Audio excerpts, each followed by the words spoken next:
बिस्मिल्लाहिर्रहमानिर्रहीम। अस्सलामुअलैकुम। सामाईन कराम, आज आपके सामने इस सिलसिले की 40 यानी 40वीं किस्त हाजिर है। आप इसको वाच करें। अगर आपको पसंद आए तो इसको लाइक करें, शेयर करें अपने दोस्तों और साथियों को।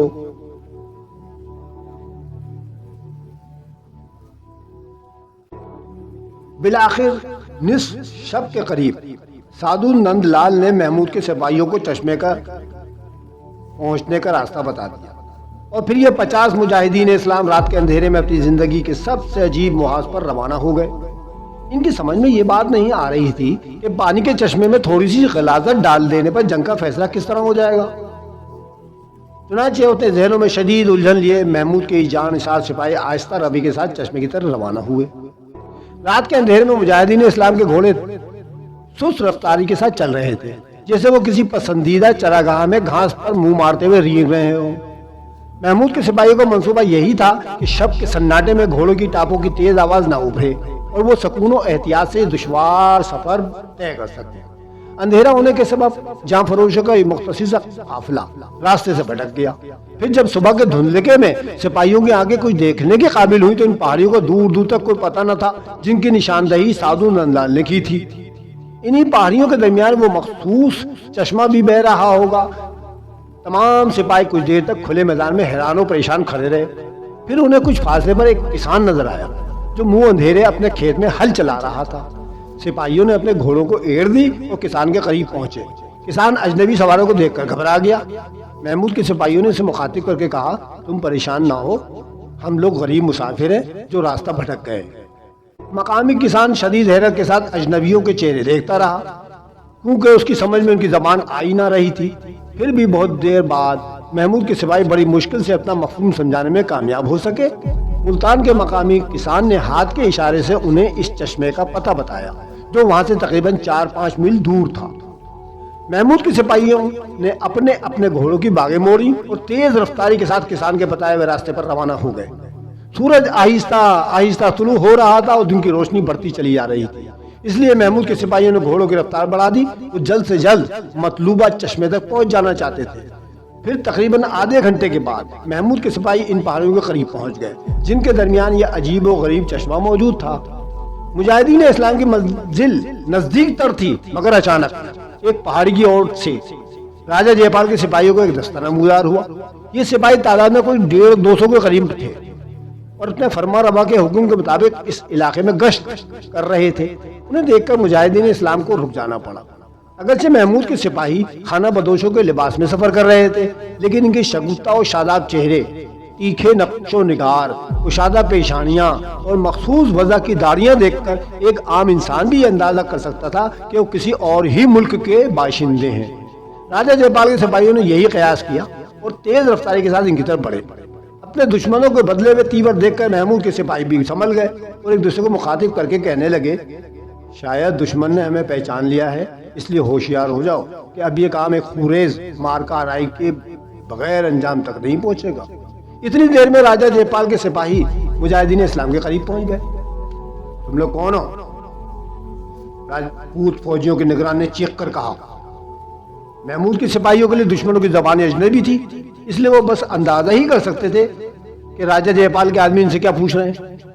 हम शकिस्ता हाल मुसाफिर हैं और पानी की तलाश में यहाँ तक आए हैं, महमूद के एक सिपाही ने जवाबन कहा और हाथ के मुख्तलिफ इशारों से अपनी बात समझाने की कोशिश की। राजपूत सिपाही अजनबी मुसाफिरों की दलील से मुतमईन न हो सके। तुम्हें राजा जयपाल के सामने हाजिर होना होगा। राजपूत सिपाहियों के निगरान ने चीख कर कहा, सम्राट की इजाजत के बाद ही तुम लोग यहाँ से अपनी मंजिल की तरफ जा सकते हो, वरना तुम्हें सारी जिंदगी कैद में बसर करना होगी या फिर हलाक कर दिए जाओगे। महमूद के सिपाही राजपूत फौजी की गुफ्तगू का सही मफहूम समझने से आजिज थे, मगर उन्हें अंदाजा हो गया कि सूरत हाल बिगड़ चुकी है और वह आजादाना तौर पर अपने खैमों की तरफ लौट कर वापस नहीं जा सकते। चुनांचे उन्होंने अपनी बोसीदा अबाओं के नीचे से अपनी शमशीरें निकाली और राजपूत सिपाहियों पर टूट पड़े। हम इन्हें रोकने की कोशिश करते हैं, तुम अपना काम मुकम्मल करो। महमूद के सिपाहियों ने अपने एक साथी को मुखातिब करते हुए कहा, तुम वो गलाजत चश्मे में डाल दो और यहाँ से निकलकर तमाम सूरत हाल से सरदार महमूद को बाखबर कर दो। ये लोग इतनी आसानी से ज़ेर नहीं होंगे। कुछ देर बाद इन लोगों की मदद के लिए ताज़ा फौजी कुमक भी आ पहुंचेगी और हम सब के सब महसूर होकर गिरफ्तार हो जाएंगे। अब तो ऐसा लगता है कि यहीं हमारी कब्रें बनेगी। बहरहाल तुम हमारे सरदार महमूद से कह देना कि आपके जान निसारों ने अपना अहद पूरा किया। चंद लम्हों के लिए तो राजपूत सिपाहियों की समझ में बात ही ना आई कि खाना बदोश मुसाफिर क्या चाहते हैं, मगर जब उन्होंने अजनबियों के हाथों में चमकती हुई तलवारें देखी तो वो भी समझे और फिर दोनों गिरोहों में घमसान की जंग शुरू हो गई।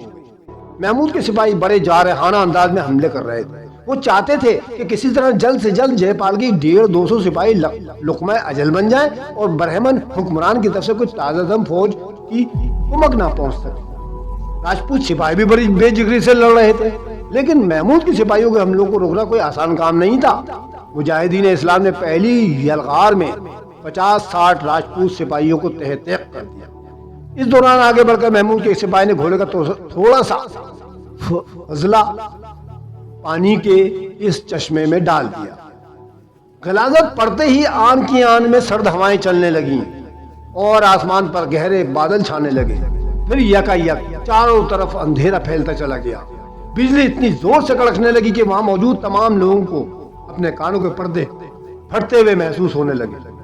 बड़ी अजीबो गरीब सूरत हाल थी, किसी की समझ में कुछ नहीं आ रहा था। इस आफत नागहानी से घबराकर राजपूत सिपाही अपने लश्कर की तरफ पलटे। महमूद के फौजियों ने भी अपने घोड़ों की लगामें खींची, अपने ठिकाने की तरफ लौट पड़े। तारीकी इस कदर बढ़ चुकी थी कि थोड़े फासले की चीजें भी साफ नजर नहीं आ रही थी। महमूद के सिपाही बस अंदाजे से अपने खैमा गाह की तरफ लौटने की कोशिश कर रहे थे। जब आसमान पर सिया बादल छा गए, सर्द हवाएं चलने लगी और बिजली कड़कने लगी तो साधु नंदलाल ने इंतहाई मुसर्रत आमेज लहजे में चीखते हुए महमूद से कहा, तुम्हारे आदमियों ने अपना काम पूरा कर दिया, अब बहुत जल्द इस जंग का फैसला हो जाएगा। बुजुर्ग, महमूद ने साधु नंदलाल को मुखातिब करते हुए कहा, आपको ये बात कैसे मालूम हुई कि मेरे आदमी अपना काम पूरा कर चुके हैं?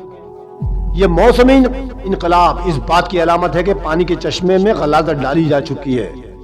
साधु नंदलाल के चेहरे पर एक अजीब और गरीब चमक मौजूद थी, जैसे इसे अपनी जिंदगी का मकसद हासिल हो चुका हो। इस मौसमी इनकलाब से जंग के फैसले का क्या ताल्लुक है? महमूद ने साधु नंदलाल से फिर पूछा।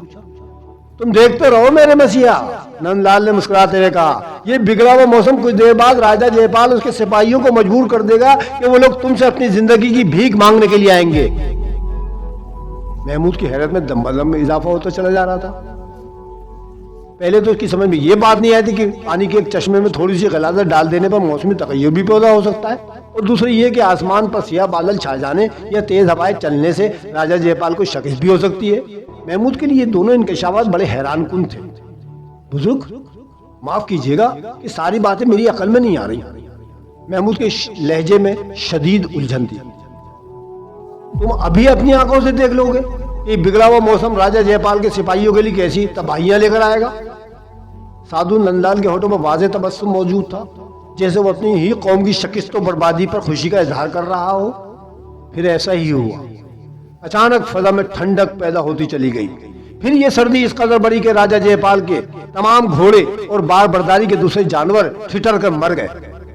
राजपूत सिपाही सर्दी की शिद्दत से हलाक तो नहीं हो सके, लेकिन इनके जिस्म अकड़ने लगे और वो नकलो हरकत से माजूर हो गए।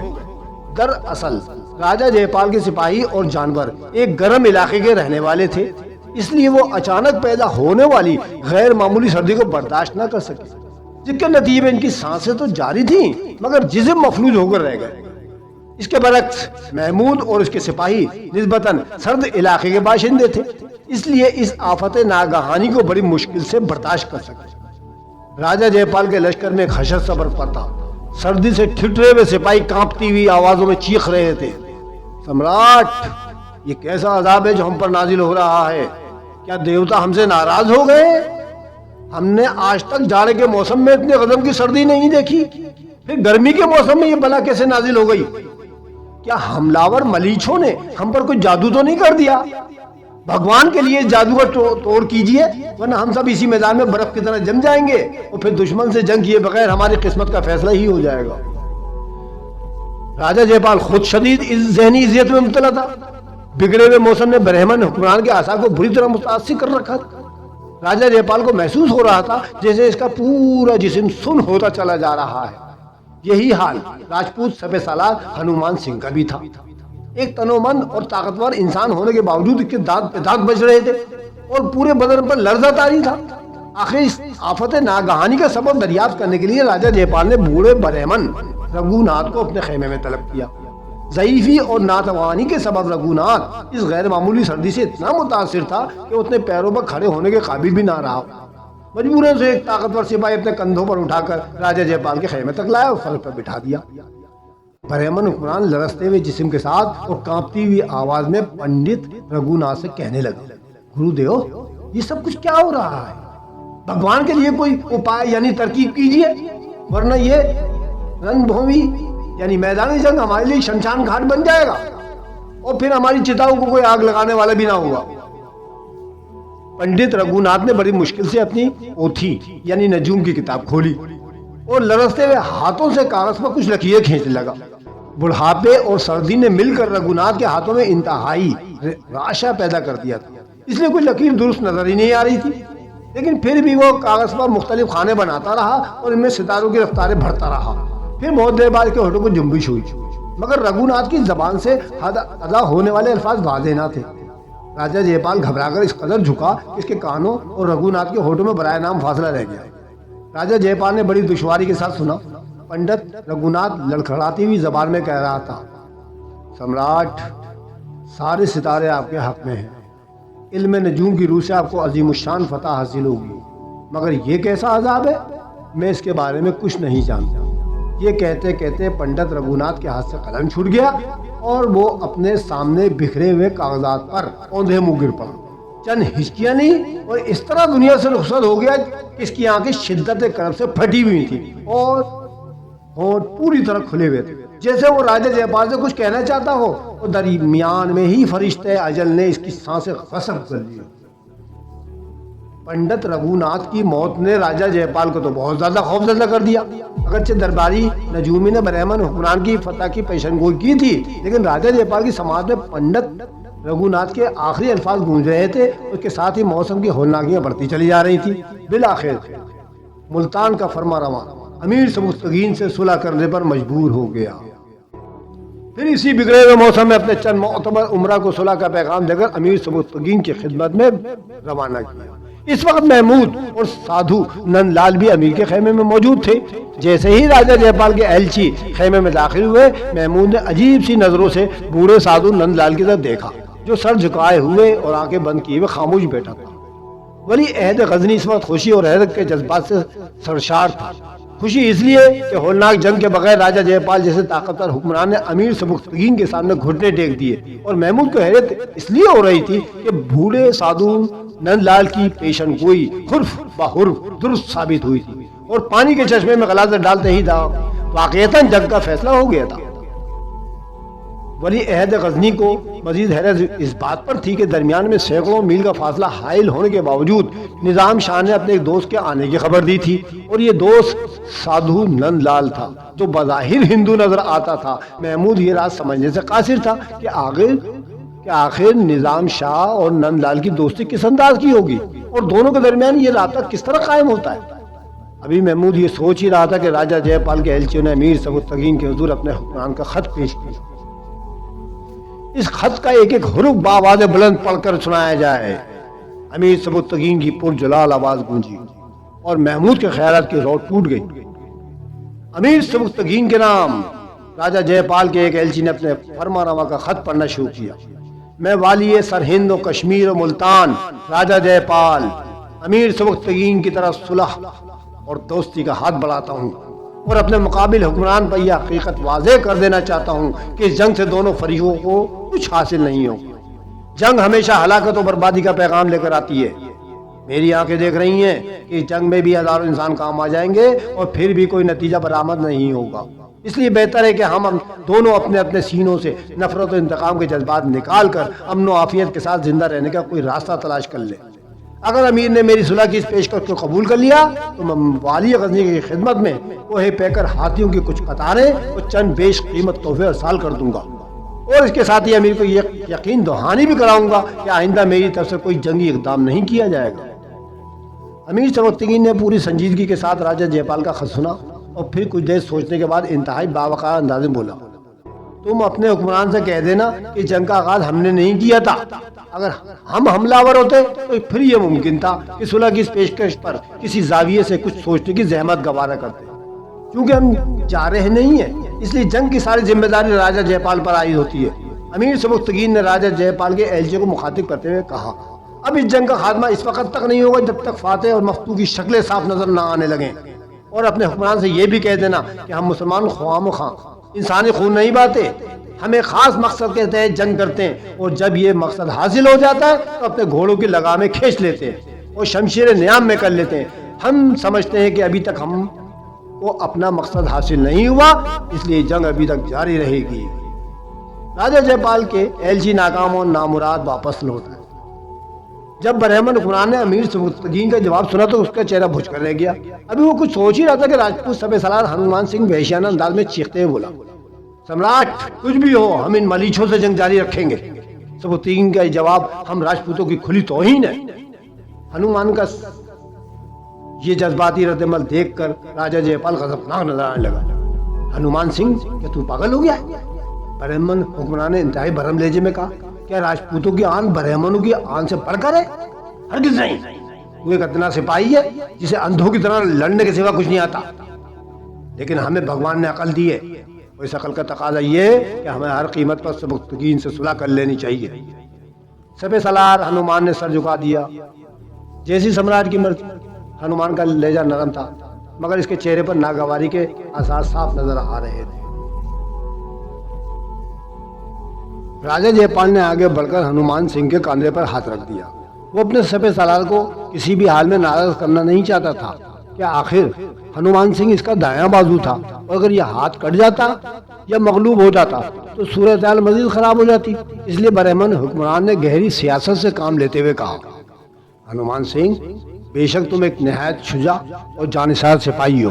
तुम्हारी तलवार की काट को दुश्मन भी तस्लीम करता है, लेकिन कभी कभी हालात इतने पेचीदा हो जाते हैं कि तलवार की काट अपना असर खो देती है। ऐसे मौके पर इंसान को अपनी अकल इस्तेमाल करनी चाहिए। अकल की काट बाज हालात में तलवार की काट से ज्यादा खतरनाक होती है। हमें इस वक्त राजनीति के इस मशहूर उसूल के मुताबिक काम करना होगा। जब दुश्मन के नरगे में हमारी फौज घिर जाए तो उसे बहुत होशियारी के साथ शिकस्त और बर्बादी के भंवर से निकाल कर किनारे तक लाया जाए। मैं तो बस ऐसा ही कर रहा हूँ। सबे सलार हनुमान सिंह अपने अय्यार हुक्मरान की पुरफिरे बातों से बहल गया। इसके बाद राजा जयपाल ने अमीर सबकतगीन की खिदमत में दूसरा सुलहनामा भेजा।